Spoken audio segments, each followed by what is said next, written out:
आपका स्वागत है एसएस फीलिंग शेयर चैनल में, एक जगह जहां आप उत्साह, मार्गदर्शन और आध्यात्मिक खुराक पा सकते हैं। हमारा चैनल ब्रह्मांड के रहस्यों और दिव्य ज्ञान को खोजने के लिए समर्पित है। पाठ करना चाहेंगे आप लोग? थोड़ा कोई कल बोल रहे थे कि थोड़ा सा पढ़ा मतलब पाठ करा दिया कीजिए। हम बोलेंगे फिर आप लोग बोलिएगा। युष्मदस्मत् प्रत्यय गोचरयोः विषय विषयिनोः तमः प्रकाशवद्विरुद्ध स्वभावयोः इतरेतर भावानुपपत्तौ सिद्धायाम् तद्धर्माणामपि सुतराम् इतरेतर भावानुपपत्तिः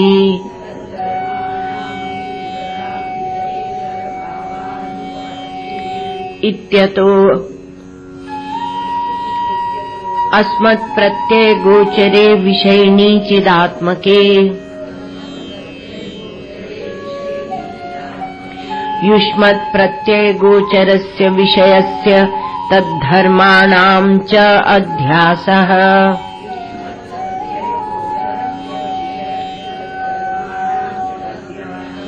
तद्विपर्ययेण विषयिणस्तद्धर्माणाम् च विषये अध्यासो च विषये अध्यासः मिथ्येति भवितुम् युक्तम् तथापि अन्योन्यस्मिन् अन्योन्यात्मकताम् अन्योन्यधर्मांश्च अध्यस्य इतरेतरा विवेकेन अत्यंत विविक्तयोः धर्मधर्मिणोः मिथ्या ज्ञान निमित्तः सत्यानृते मिथुनीकृत्य अहमिदम् ममेदम् इति नैसर्गिको अयम् लोक व्यवहारः।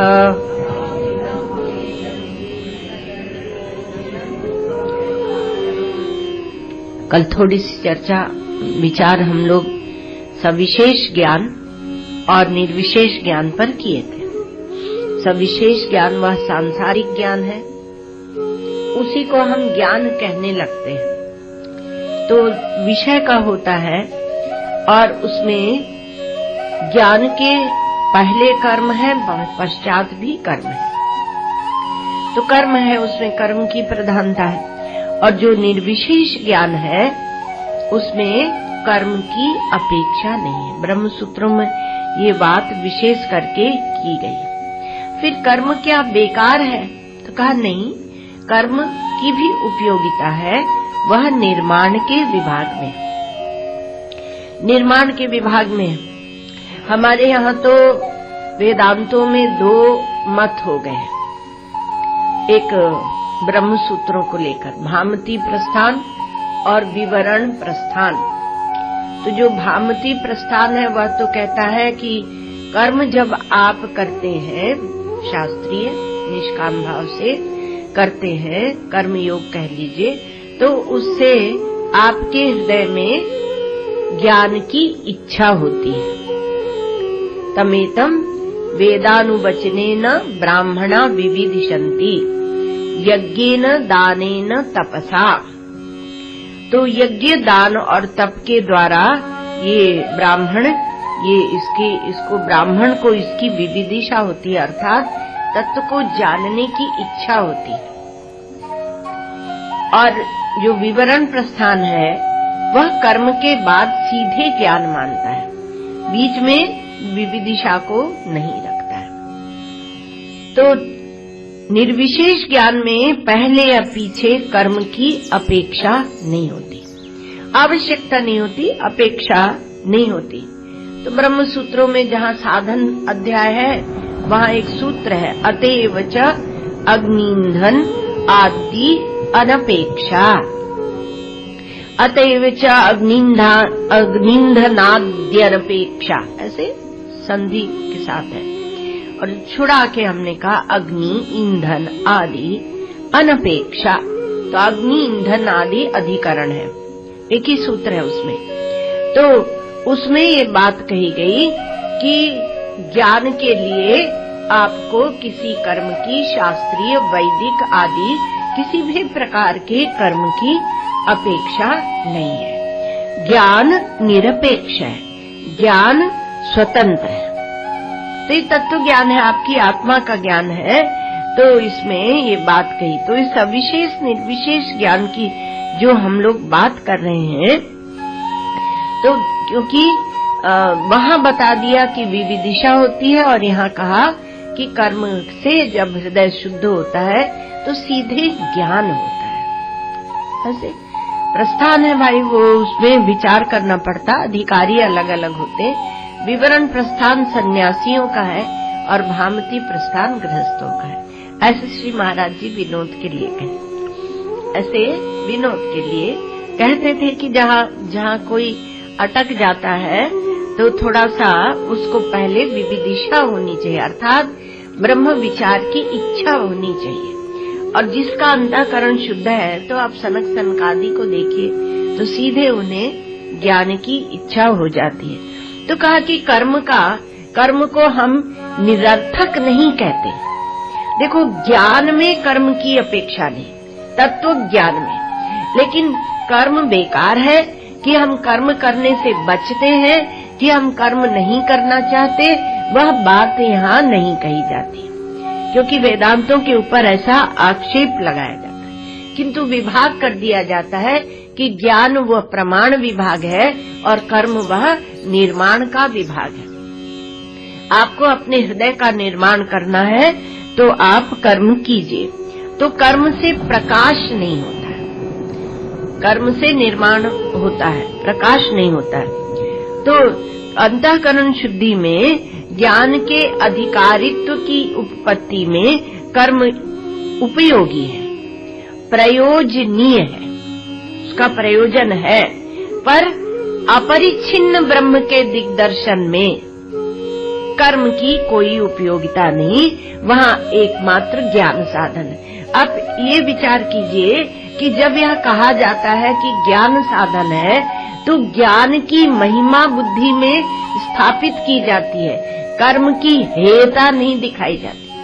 तो ऐसा अपना कहें कि वेदांत कर्म का खंडन करता है।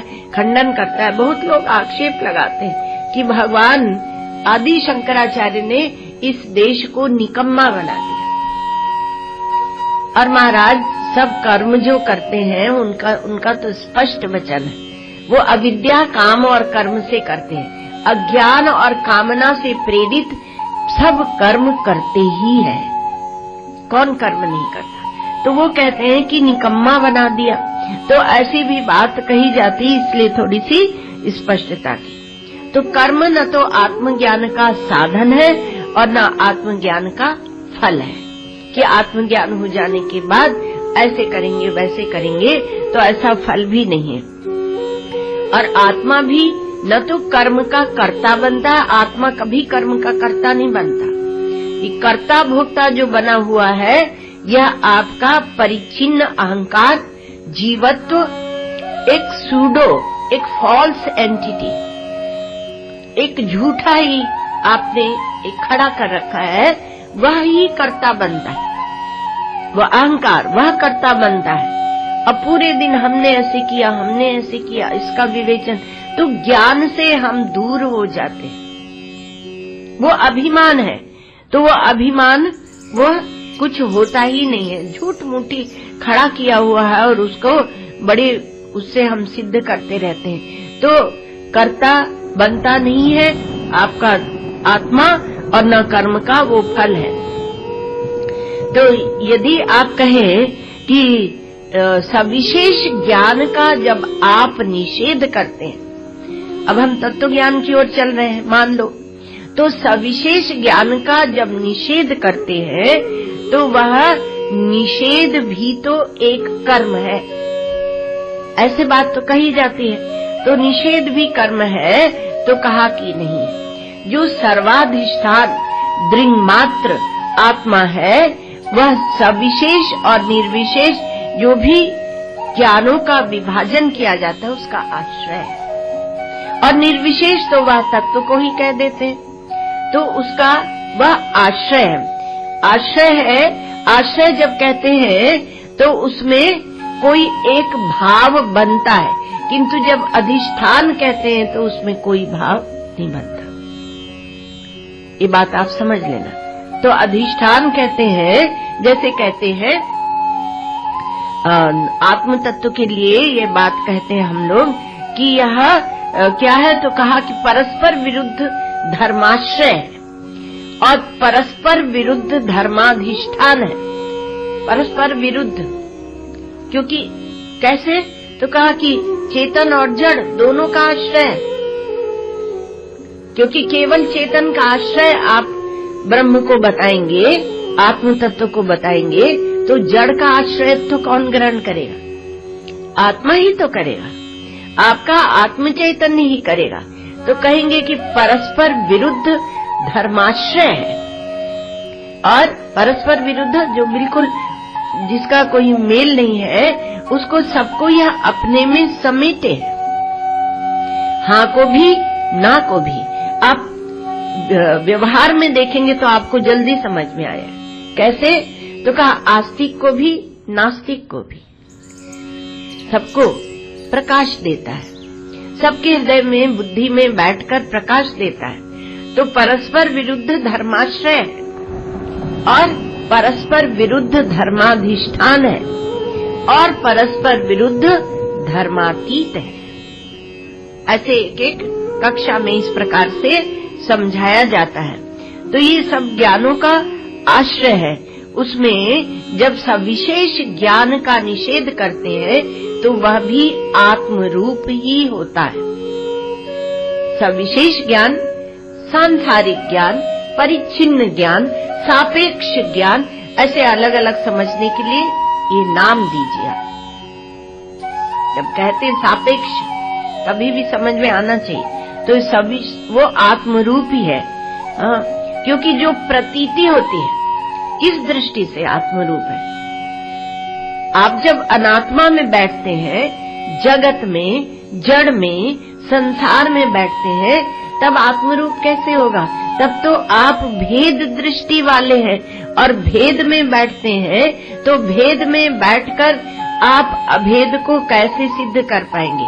लेकिन जब अभेद दृष्टि में बैठ गए, और सदा ये मानना चाहिए कि हम अभेद दृष्टि में, आत्म दृष्टि में है। आप जाने न जाने, कल कहा था, लेकिन मानो तो सही, कहा हम बहुत श्रद्धालु हैं, बहुत भक्ति करते हैं। आपको एक बात बताएं सुंदर, कि जो कहते हैं कि हम भगवान की भक्ति करते हैं इसलिए ज्ञान का विचार नहीं करेंगे, तो ये ज्ञान का जो विचार है ये आपको निर्ममो निरहंकार स शांति अधिगच्छति, निर्मम और निरहंकार बनाता है। इससे बड़ी पूजा और कौन सी होगी? तो ये विचार न करके आप भगवान की बहुत बड़ी पूजा से वंचित रहते, जिसमें अहंकार ममकार को मिटा देना है, उससे आप वंचित रह जाते हैं। तो इसलिए ऐसा नहीं कहिए कि वो तो पूजा करते हैं, हम तो सत्संग में आते हैं, या तो आप कहिए कि वो भी पूजा करते, हम भी पूजा करते हैं, और अथवा आप कहिए कि हम भी सत्संग में जाते हैं, वो भी सत्संग में जाते हैं। तो कैसे भी परमात्मा अपना स्वरूप है, उसको जानना ये बहुत बड़ी पूजा है। इसलिए हम लोग कहते हैं, हम क्या करते हैं, हम आदि शंकराचार्य भगवान की, अपने गुरुदेव की हम लोग पूजा करते हैं। आपको सुनाते थोड़ी कुछ है, उनकी पूजा करते हैं, उनका स्मरण करते हैं। तो किस रूप में? हमारे साथ विचारों के रूप में सर्वदा है, तो हम उनकी पूजा करते हैं। तो कहा कि ये जो निषेध ज्ञान है, जो प्रवृत्ति प्रतीति जो होती है, प्रतीति जो दृश्य की प्रतीति होती है और फिर उसकी निवृत्ति होती है, तो प्रतीति आप सोचो, आप अपने अनुभव से सोचो, जहाँ प्रतीति हो रही है उसकी निवृत्ति उसी अधिकरण में होगी। आपके आत्म चैतन्य में ये संपूर्ण दृश्य प्रपंच की प्रतीति हो रही है, तो उसकी निवृत्ति भी उसी अधिकरण में होगी कि नहीं? देखो, छोटी छोटी बातें सोचना छोड़ दो तो आपको बड़ी बात एकदम पकड़ में आ जाएगी। हमारे श्री गुरुदेव कहते हैं कि जो छोटी छोटी बातों में लगे हुए हैं वो ब्रह्म का चिंतन कैसे करेंगे? अभी तो अपना व्यक्तित्व बनाने में लगे हुए, तो कैसे करेंगे? तो कहा कि वो उसी निवृत्ति, प्रतीति और उसकी निवृत्ति एक ही अधिकरण में है, इसलिए बाधक ज्ञान या निषेध ज्ञान, इसको आप कर्म की कोटि में नहीं रख सकते। यह कर्म की कोटि में है वह भी उसका, क्योंकि कहते हैं कि जब धर्म उपासना योग को तुम डाल देते हो कर्म के विभाग में, निर्माण के विभाग में, तो हम तुम्हारे निषेध को भी डालेंगे। कहेगा पूर्व पक्षी कि हम तुम्हारे निषेध को भी डालेंगे। तो कहा कि नहीं, हम तो वहाँ बैठते हैं जहाँ सब समान है, प्रवृत्ति निवृत्ति समान है। जहाँ जिस अधिकरण में प्रतीति है उसी अधिकरण में निषेध है। तो कर्म का विभाग क्या है?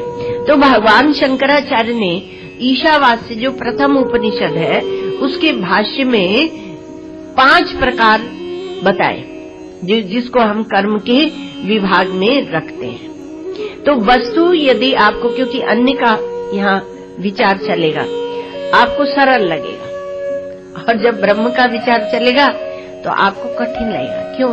क्योंकि अभ्यास है, बहुत संस्कार नहीं है। अभ्यास नहीं, संस्कार नहीं है। संस्कार जगत के पड़े हुए, तो निषेध करने की शक्ति एक सामर्थ्य विचार से खड़ी होती है। जितना जितना आप ब्रह्म विचार करेंगे, इस दृश्य प्रपंच का निषेध करने की शक्ति आप में जागृत होगी। तो कौन देगा? वो परमात्मा ही आपको दे, वो ब्रह्म ही आपको। ऐसे नहीं समझिए ज्ञान कोई ठूंठ सी वस्तु है, यह भी पूजा है भगवान की। तो अब इसमें क्या है?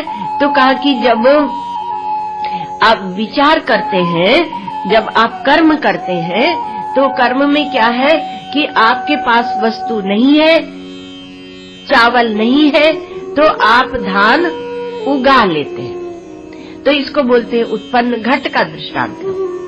चावल उगाने में टाइम लगता है ना, आपकी वृत्ति नहीं बनेगी। लेकिन आप जाके देखें कुम्हार को, तो कैसे जल्दी जल्दी घट बनाता है, लेकिन उसके पहले उसने परिश्रम किया होता है। उसने भी मिट्टी खोद कर लाई होती है, उसको गूंदा होता है, रूंदा होता है। तो वो माटी कहे कुम्हार से, तू क्या रूंदे मोए, एक दिन ऐसा आएगा मैं रूंदूंगी तोए।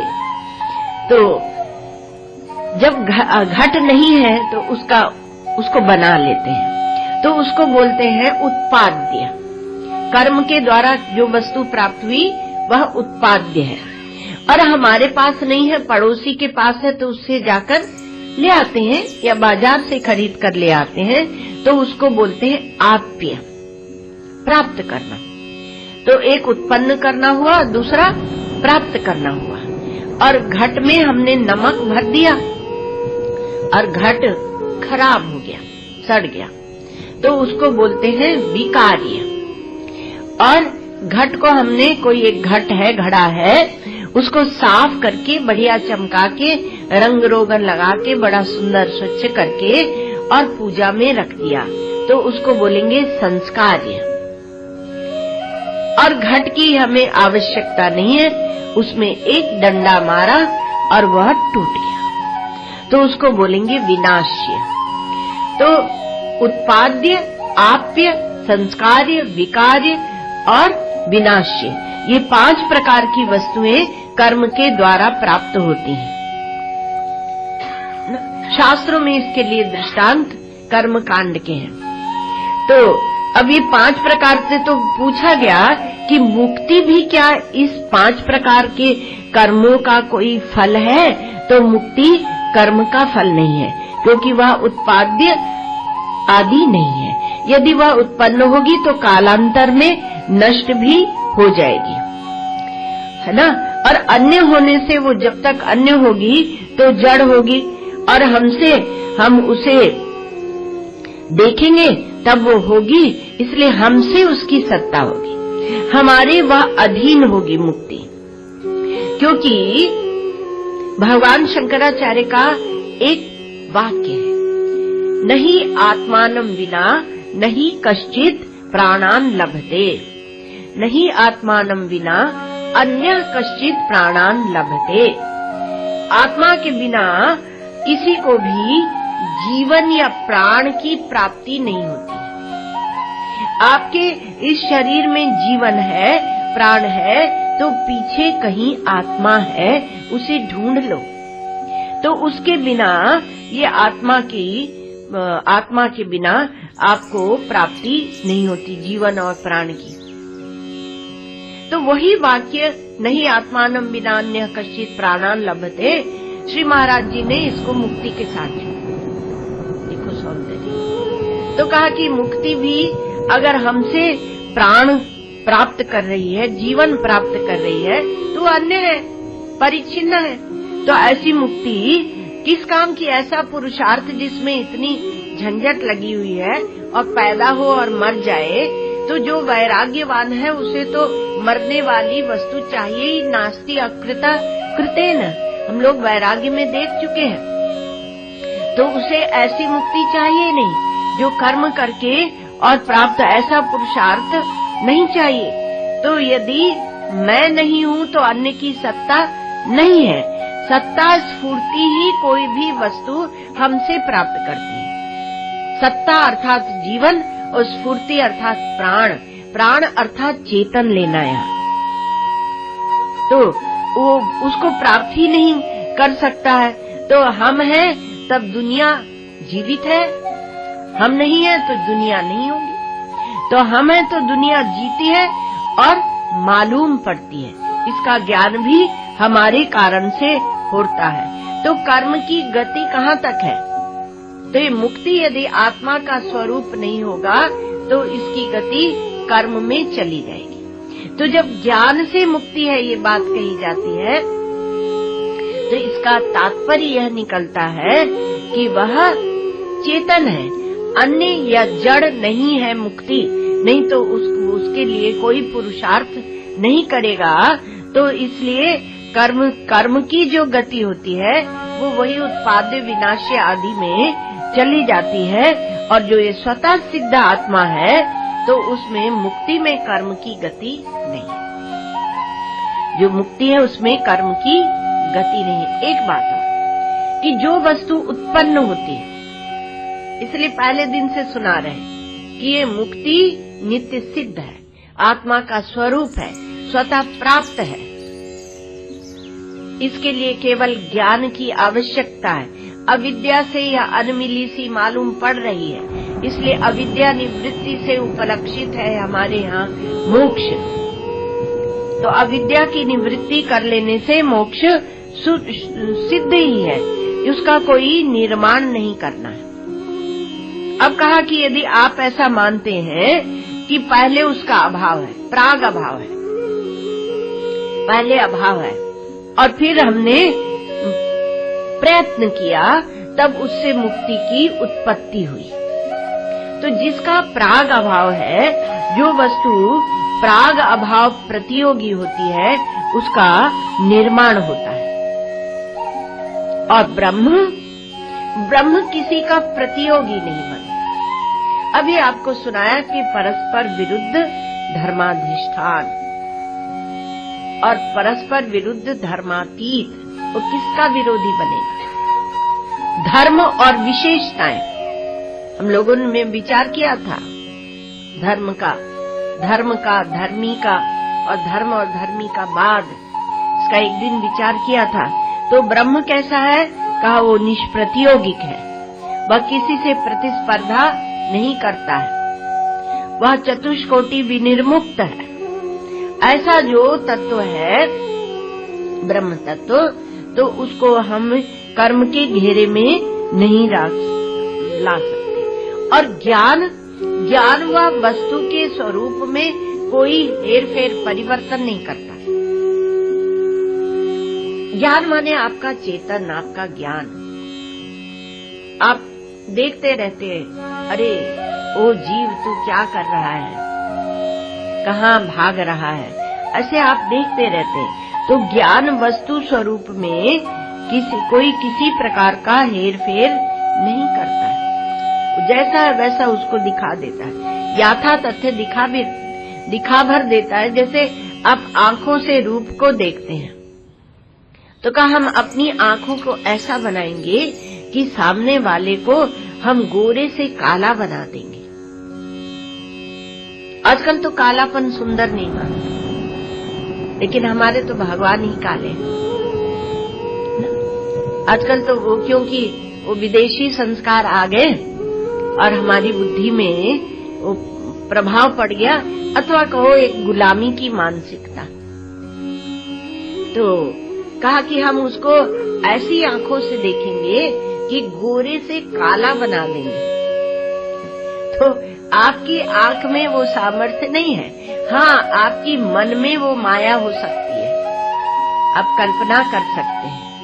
इसलिए जो मना कल्पित, जो साध्याकार वृत्ति बनती है, उससे इष्ट का साक्षात्कार होता है। दूसरी बात आ गई, तो ज्ञान क्या करता है कि वस्तु स्वरूप में कोई हेर फेर नहीं करता, उसको यथा तथ्य दिखा भर देता है। और ज्ञान का काम होता है अविद्या भ्रम की निवृत्ति, यथा तथ्य दिखाना, अर्थात अविद्या जो उसपे पर्दा पड़ा हुआ है उसकी निवृत्ति और वस्तु के स्वरूप की स्फूर्ति। वस्तुतः परमात्मा क्या है उसकी स्फूर्ति करा देना, ये ज्ञान का काम है। आपकी बुद्धि में उसकी स्फूर्ति होगी। भला इसमें ब्रह्म सूत्रों में कहा है भगवान शंकराचार्य ने कि वह नितांत अगोचर नहीं है परमात्मा। यद्यपि यह निर्गुण निर्विशेष तत्व का निरूपण है, लेकिन निराकार तत्व का, लेकिन नितांत अगोचर नहीं है, वह अस्मत् प्रत्यय का विषय भी है।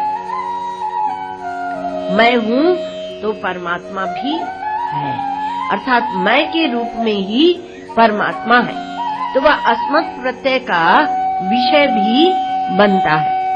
तो वस्तु स्वरूप की स्फूर्ति कराता है, उसके रूप में, उसके गुण में कोई परिवर्तन नहीं करता है। रूप और गुण का जो हमें ज्ञान होता है वह शास्त्रों से होता है, वह हम ऋषि मुनियों की परंपरा के अनुसार, मना कल्पित भगवान नहीं हुआ करते। जो उपासक है उनके लिए बात कह रहे हैं। जैसा ऋषि मुनियों ने बताया वैसे भगवान की उपासना करनी चाहिए, क्योंकि वो युक्ति से उनको परस्पर विरुद्ध धर्माश्रय बना के और उनका निषेध भी करेंगे तत्व को लखाने के लिए। और जो मना कल्पित आप बना लेते हैं कि ऐसा भी कर सकते हैं, ऐसा भी कर सकते हैं, उसमें आपकी वासना, आपका मन इतना प्रबल हो जाता है कि आप आज्ञा मानेंगे नहीं। जब निषेध की बात आएगी एक युक्ति से, तब आप उसको मानेंगे नहीं। हमारे श्री महाराज जी बोलते थे कि देखो, कहा कि हम तो ऐसे ऐसे भूत के रूप में भगवान का ध्यान करेंगे। तो कहा कि ऐसे आपको स्वतंत्रता है, आप कर सकते हैं, क्योंकि उपासना वह निर्माण के विभाग में है, उसमें स्वतंत्र कर्ता स्वतंत्र है, वह करे न करे अन्यथा करे। लेकिन उसका जो लक्ष्य है, शास्त्र उसका जो लक्ष्य बताते हैं, वहाँ तक आप नहीं पहुँच पाएंगे। कर्तुम अकर्तुम अन्यथा वा कर्तुम शक्य। तो कर्म की तो महाराज बड़ी महिमा है, उसमें कर्ता स्वतंत्र है, करे न करे अन्यथा करे। और ज्ञान में ज्ञाता स्वतंत्र नहीं है, उसको तो जैसी वस्तु है वैसी वस्तु का दर्शन करना है। इसलिए ज्ञान के मार्ग पर कोई चलना नहीं चाहते, क्योंकि मन का वहाँ संहार होगा। भगवान शंकर शिव त्रिनेत्र, 3 नेत्र वाले, वो काम का संहार कर देते हैं। तो अन्य को जहाँ तक आप देखते हैं वहाँ तक काम है और उसका वो संहार करते हैं। वो प्रलयंकारी देवता है, इसीलिए शिव स्वरूप है, कल्याण करने वाले हैं।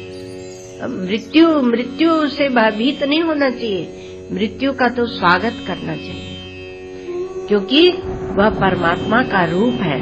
तो कहा कि आपको वो रूप गुण में कोई परिवर्तन नहीं करेगा। ब्रह्म ज्ञान की दिशा दूसरी है, तमः प्रकाशवद विरुद्ध स्वभावयो, इसकी दिशा दूसरी है। तो ज्ञान स्वरूप को चाहते हैं, इसलिए ब्रह्म की जिज्ञासा होनी चाहिए। कर्म और ज्ञान दोनों के हेतु, स्वरूप और फल में भी भेद है, भेद हो जाता है। पहले कर्म में आप देखें, आपकी कर्म में श्रद्धा होनी चाहिए। यह यज्ञ हम करेंगे, इससे हमें स्वर्ग आदि की प्राप्ति होगी। तो स्वर्ग आदि की प्राप्ति होगी, वह जो हमारा प्राप्तव्य है उसके प्रति, वो फल जो स्वर्ग है उसके प्रति श्रद्धा होनी चाहिए और कर्म में श्रद्धा होनी चाहिए। साधन जो यज्ञ है उसमें श्रद्धा होनी चाहिए, मंत्र पर श्रद्धा होनी चाहिए, ब्राह्मण जो यज्ञ करा रहे हैं उन पर भी श्रद्धा होनी चाहिए। इतनी चीजों पर तो श्रद्धा चाहिए आपकी, कर्म पर, यज्ञ, साधन यज्ञ पर, फल स्वर्ग पर, मंत्र पर, ब्राह्मण पर, इतने पर आपको श्रद्धा होनी चाहिए। और एक चीज और चाहिए, ये तो श्रद्धा की बात होगी, अपने में कर्तृत्व चाहिए। अर्थात मैं इस कर्म का अधिकारी हूँ या नहीं, इस पर विचार कर लेना चाहिए। इसी कर्तापना कहते हैं। तो अपने में वहाँ पर कर्तृत्व की मान्यता होनी चाहिए, उसी को अधिकारी कहते हैं और इसी से वो कर्म का हेतु बनता है। तो वो कामना कर्म की जो कामना है, वह फल जो स्वर्ग आदि है उस पर श्रद्धा, ये सब पूरा का पूरा आपके पास होना चाहिए, तब आप कर्म करेंगे। और ज्ञान में तो कहा, ज्ञान में तो ये बता देंगे कि तुम जो कर्ता भोक्ता बनते हो वो झूठा है। इसलिए सब कहते हैं ये ज्ञान का प्रवचन अच्छा नहीं लगता, पता नहीं क्या क्या बताते हैं, क्योंकि दिन रात तो हम अपने कर्म में लगे हुए, कामनाओं को पुष्ट कर रहे हैं, कर्म के संस्कारों को पाल रहे हैं, और अब आके कोई कहे कि तुम गलत कह रहे हो तो अच्छा नहीं लगता, अहंकार पर चोट पड़ती है। इसलिए ये ज्ञान का मार्ग, इसमें 2-4 सुनने वाले हो तो बहुत तृप्ति है। इसमें हजारों की भीड़ नहीं होती कि हजारों लोग आए और नाचें गाएं तबला बजाएं, सो वो बात नहीं होती है। तो इसलिए इसका अधिकारी का भेद है। तो कर्म का हेतु और ज्ञान का हेतु अलग अलग। मैं करता हूँ, इस मान्यता की स्वीकृति है कर्म में, और मैं करता नहीं हूँ, यह इस मान्यता की स्वीकृति है ज्ञान में। तो ये करूँगा तो ये फल मिलेगा, ऐसी श्रद्धा की भी जरूरत है, क्योंकि कर्म में श्रद्धा की भी जरूरत है, क्योंकि कर्म जो होता है वो श्रद्धा मूलक होता है और ज्ञान जो होता है वह प्रमाण मूलक होता है। एक छोटी सी बात आपको यहाँ सुनाए। अब कभी कभी अपने जीवन का विश्लेषण कीजिए, क्योंकि जीवन तो जा रहा है। अब अधिकांश समय कौन सा जीवन जीते हैं, दैहिक, मानसिक या बौद्धिक, कौन सा जीवन जीते हैं? आत्मिक, दैहिक। सबसे ज्यादा सेवा हम शरीर की करते हैं।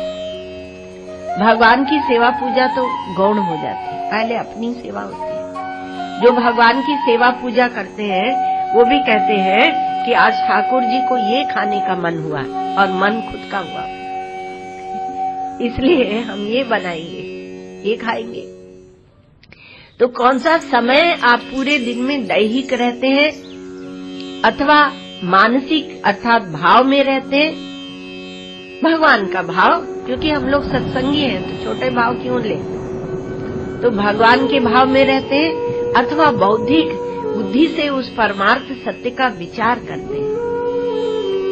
किसमें? जैसे जैसे आपकी बुद्धि सूक्ष्म होती जाएगी, आपको बौद्धिक विचार की शक्ति और अधिक प्राप्त होती जाएगी और वही जीवन उत्तम लगेगा। दैहिक जीवन आपका गौण हो जाएगा। यही सत्संग की महिमा है। इसलिए कहा बिनु सत्संग विवेक न होए। विवेक कहाँ बैठता है? विवेक बुद्धि में बैठता है। अर्थ पुरुषार्थ जड़ होता है, बाहर बैठता है, उसका हम अभिमान करते हैं। काम पुरुषार्थ मन में बैठता है। अभ्यास के कारण विषयों में वहाँ स्वाद आता है। और धर्म पुरुषार्थ बुद्धि में बैठता है, वहाँ पर बुद्धि निर्णय देती है धर्म है या अधर्म है, उचित है अनुचित है। और जैसे ही आप धर्म पुरुषार्थ को स्वीकार करते हैं, उसकी शांति को हृदयंगम करने लगते हैं, आपकी बुद्धि में विवेक खिलने लगता है। जो परमात्मा ने आपको दिया है और वो विवेक बैठा हुआ है, वह खिलने लगता है। और जब खिल जाता है, जो विवरण प्रस्थान में ये कहा गया, धर्म के अनंतर ज्ञान है और इसको बीच में और कुछ लाया नहीं गया, विविदिशा आदि। और इसको भगवान श्री कृष्ण बड़े सुंदर ढंग से लिया। उन्होंने भी कहा, बड़े मतलब सुंदर माने वो नटखट है, वो छलिया है, थोड़ा छल करके लेते हैं, लोग समझ नहीं पाते। तो वो बोलते हैं, लोके अस्मिन् द्विविधा निष्ठा पुरा प्रोक्ता मया नघ, ज्ञान योगेन सांख्यानाम कर्म योगेन योगिनाम। 2 प्रकार की निष्ठा मैंने बताई, कर्म योग की और ज्ञान योग की। ऐसे भगवान श्री कृष्ण ने कहा। तो श्री उड़िया बाबा जी महाराज ने इस पर ज्यादा ध्यान दिलाया और पूछा कि ये बताओ कि 2 ही तो निष्ठा है, कर्म और ज्ञान, अब इसमें तुम्हारी भक्ति का क्या हुआ? ऐसे बाबा का प्रश्न, जो कि कितने बोलते हैं प्रपत्ति है, शरणागति है, ये सब है गीता में। तो बाबा ने कहा कि प्रपत्ति, शरणागति, समर्पण, ये सब बोध ही है, ज्ञान है। पर्यवसाय वही है, ज्ञान में ही है। तो ये ज्ञान के लिए है यह शास्त्र, ऐसी बात कही।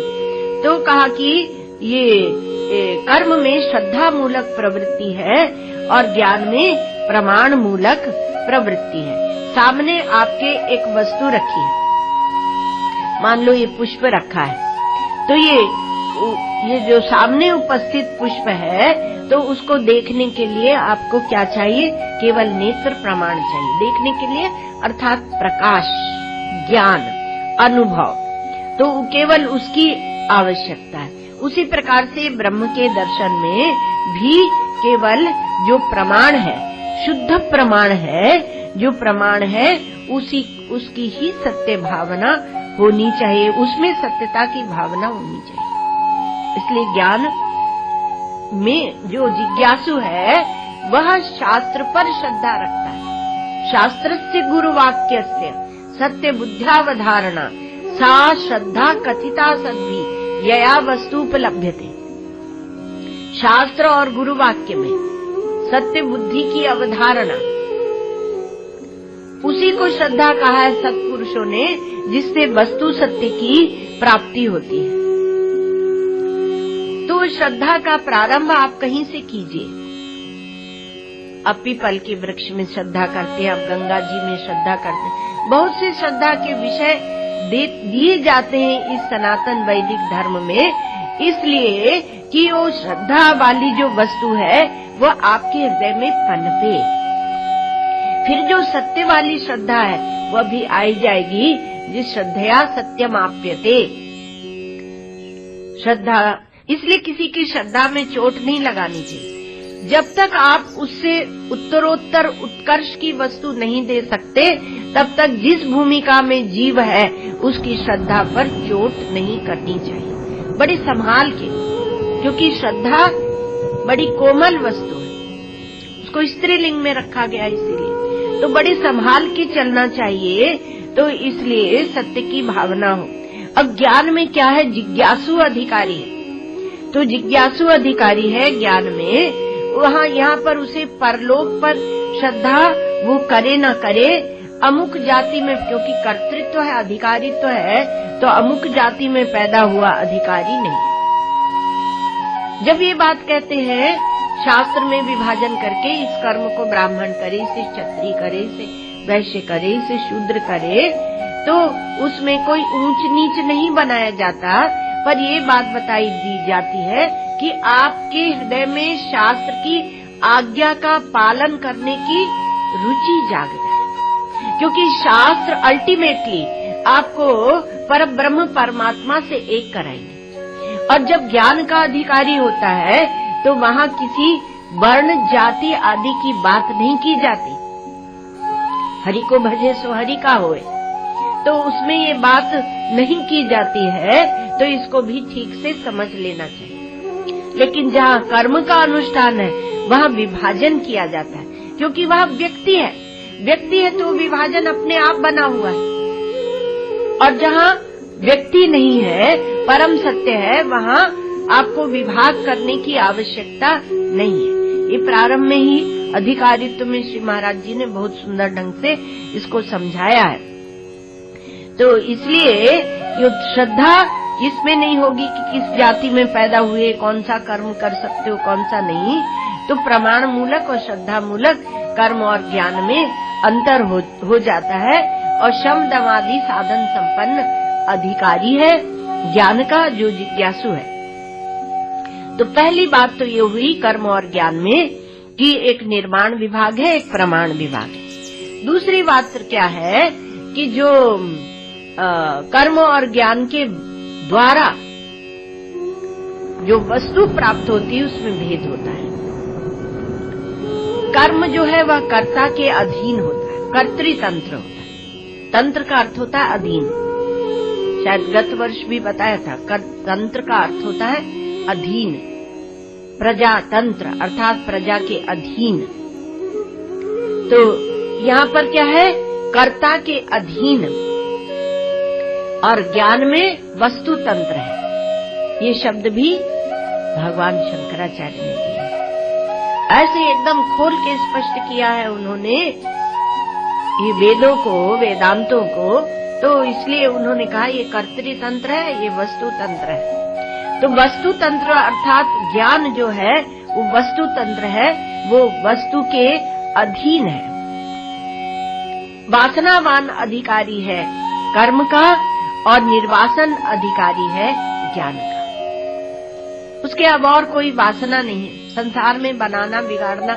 यदि संसार में आपको कुछ बनाना बिगाड़ना है, परिवर्तन करना है, अच्छा बुरा उसमें आप सोचते हैं, तो आप कर्म के विभाग में जाइए। हमारे यहाँ साधक रहते हैं, तो हम उनसे जब कहते हैं कि तुम या तो सेवा करो या ये काम कर लो, क्यों? क्योंकि वेदांत सुन लिए होते हैं।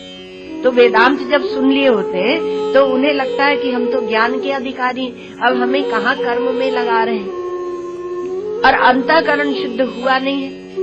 अभी 5 दिन मौन रहने को कह दो तो नहीं रह सकते, 5 दिन, और साधक है तो तब उनको क्या कहना पड़ता है कि कुछ व्यापक काम करो, राष्ट्र का काम करो, देखो तुम्हारे में बड़ी योग्यता है। ऐसे उनको किसी प्रकार से कर्म में लगाना पड़ता है, कर्म में भी लगाना पड़ता है, क्योंकि ज्ञान की केवल बात ही बात करेंगे तो जीवन का निर्माण नहीं होगा, और वह ज्ञान खतरनाक भी हो सकता है।